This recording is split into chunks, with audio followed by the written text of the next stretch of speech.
Well, I think the key is that we all want to be heard. We want to be acknowledged. We want to be respected for the positions that we have in this community. And I am willing to be able to sit down with each and every one of our partner groups and our community. I think the biggest thing is that we have to be able to know that there is an understanding, a grassroots, respectful dialogue that can take place in this community and with our board. And that's what I will bring to the table. Thank you.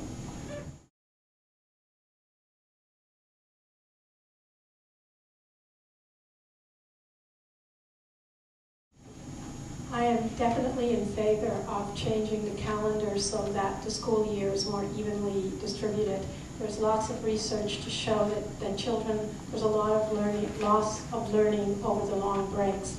I'm not particularly in favor of extending the day and extending the breaks. Extending the breaks are okay, but then I think we need to cut down on that long break in the summer.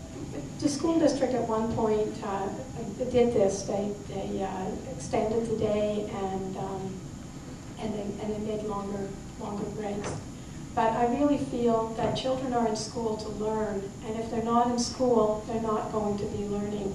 And I don't think that I would want to sacrifice the children's learning opportunities to save some money on the budget.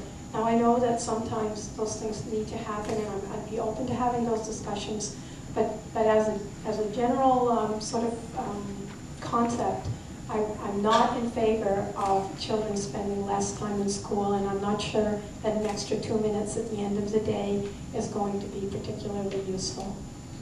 Thank you.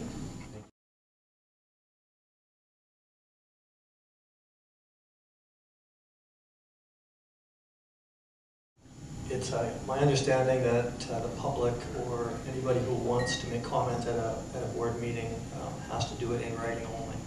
I totally disagree that the members of the public cannot have open access to the mic for intercommunications between the board members.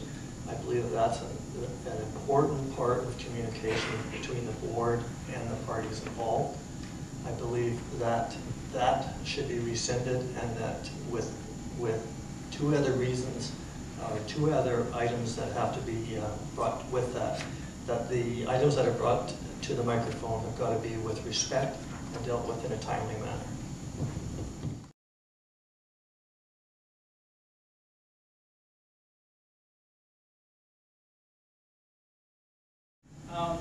Again, working for the City of Vancouver for the last 20 years, I've worked in public outreach, I've worked in emergency planning, and so in a government setting, you have an array of personalities to deal with. And one of the things that I've recently gone through is interest-based problem solving. And one of the main elements there is to separate the personality of the person from the issue that you're dealing with. So no matter what it is, you ask a series of questions trying to get to what the win for that person is. So I would say briefly that would be a huge, I guess, win if that could be implemented among the board, where they would be able to ask questions, be respectful, but at the same time get what they need out of that discourse. So plainly speaking, you've got to separate what the issue is from the personality and move on from there and get down to the business at hand, because it is about the business. Okay. Good.